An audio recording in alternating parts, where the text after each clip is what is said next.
My wife drained our savings and abandoned me 2 months ago to find herself. My 50M wife Mary, 48F, has a family with a history of dementia, developing memory issues in their mid to late 50s. Her mom, grandmother, and several other relatives on her mom's side have developed dementia. Her dad is no longer in the picture, and her mom lived with us for 4 years until earlier this year. Our kids are independent and out of the house, with the oldest in her last semester of college and the younger one enlisted. The last 4 years were really tough on us and our marriage. Living with someone with dementia is absolutely brutal.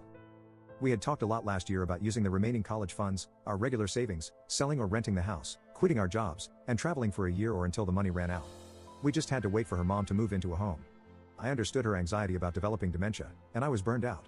Living through COVID, working remotely, having a wife working remotely, a college and high school student taking remote classes, and a mother-in-law with dementia, try that and see how well you hold up. Space finally opened up, and we were able to move her mom into a care facility. I finally thought I had a chance to breathe. When we moved Mary's mom out, Mary's mental health took a huge downward spiral. I went from caring for her mom to caring for her. She felt guilty about putting her mom in a home and had lots of anxiety about developing dementia. Our plan was to start our travels in the summer of 2024. 2 months ago, I got home, and she had left a note. Basically, she was going on our trip without me. She had quit her job, taken most of the savings, and wasn't sure when she'd be back, maybe a year, maybe sooner. She said she knew I'd understand. Her location is turned off, and my calls go directly to voicemail. All I could do was text the kids a picture of the note. We have our own checking accounts for direct deposits of our paychecks, but we'd transfer most into a joint account to pay the household bills and savings. We both had access to the main savings account, and she had drained it. I waited a month to see if she'd come back, hopefully before she spent our savings. After receiving only one text in the first month, I went to a lawyer. She basically said there was very little to do right now, other than change the beneficiaries of my retirement accounts and life insurance. Hooray, I guess. My wife gets nothing else if I pass away alone while she's having our adventures. It was only a month, and there was no way to serve her papers. My lawyer advised me to keep paying the mortgage and the cars. The cost of trying to get a judge to approve the sale of joint assets was more than making payments.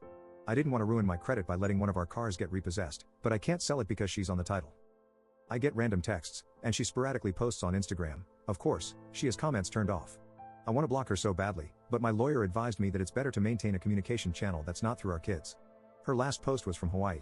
She put in the comments how great a husband I was for letting her take this trip.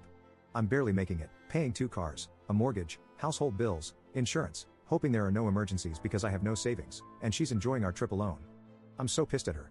I helped take care of her mom for 4 years, and when she fell apart after her mom moved into a memory care home, she returned the favor by abandoning me. I'll never get to take this trip and have to put off retirement. My only solace is that the kids are angry at her, but they'll probably forgive her eventually. I'm no fool, I know she's hooking up with guys. She looks good and she'll have zero problems getting men. I texted her and asked if she was sleeping around, and it took her an entire week to respond that she wasn't. So, I'm drinking alone on a Friday night, and she's somewhere, probably on a beach, enjoying life. I hate her. Update 1. An update from my original post. I'm feeling much more positive now that the financial situation has become a little more manageable. Basically, I'm running up debt that will get paid off when I sell the house. Even with lawyer fees, I have 6 to 8 more months before I have to worry about money, assuming there are no emergencies. My friend's wife gave me some good advice. Don't go from being a hero to a villain in your kids' eyes.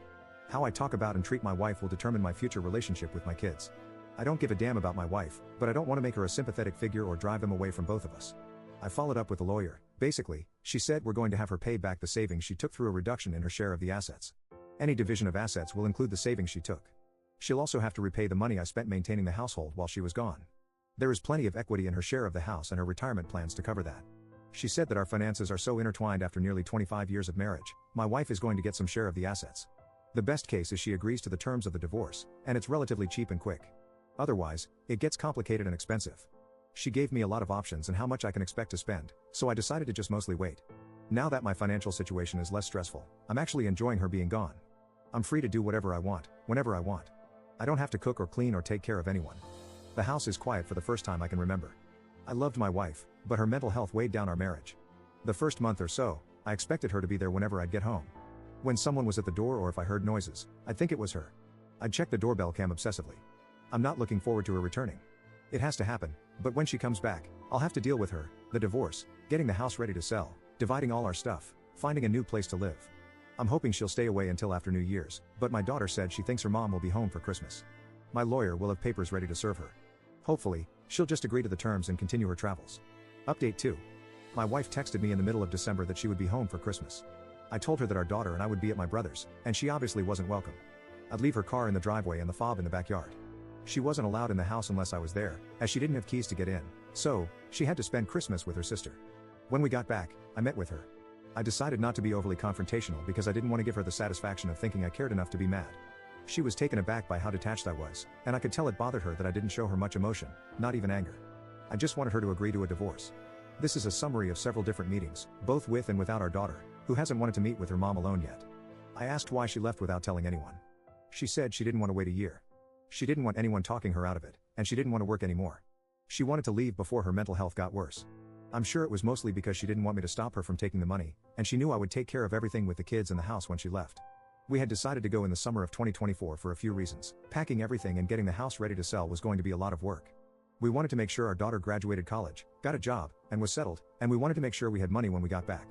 We wouldn't have a house, cars, or jobs, so we needed money because it could take months to find work and a place to live. We didn't want to have any worries or deal with a mess back home. At some point in our planning, she began questioning, to herself, not me, if she ever wanted to go back to our old life. She didn't want to work full-time or buy a house and stay in one place after we got back. She wasn't sure what she wanted, but she didn't think she would figure it out by talking to me. I told her that's the reason we were taking the trip, to figure those things out together, to see what we wanted for the next part of our life. I asked her why she didn't just get a divorce before she left, because then, she wouldn't have had to do this behind our backs, and she would have had plenty of money without stealing our joint savings. She claims that she didn't want a divorce, she wanted us to live whatever life she figured out. I told her that's not how marriages work, one person deciding for the other. In talking and texting with our daughter, her family, my texts, and voicemails, she realized I might not forgive her, which she was right about. So, therefore, she might have to visualize a future without me. This is where I had hoped she would say some stupid crap like she was going to squander all her money living in a van and make travel vlogs, or she met some guy that she needed to wire money to so they could open an ice cream shop in Alaska. Instead, she wants to be a digital nomad, working part-time fully remote and living in new places. She tried to convince me to go with her, but I'll never be able to trust her, plus I don't love her anymore. Traveling like that for a few years doesn't sound bad, but she doesn't have a job or any work lined up. She's not in her 20s, and that way of living will get old quick. No close friends, no family. I want her to make it work so she won't be here trying to get back into our lives. How are the kids doing? Our son wouldn't have seen us the entire time she was gone anyway. He only responds to her with very short texts. He told me she wanted to see him, but he said he was too busy and wouldn't be able to get away. He lives in the barracks, so it's an easy excuse to avoid her. My daughter stopped talking and texting her. She's pretty upset. Her worry turned to anger when she realized her mom wasn't having a mental breakdown but was just being selfish.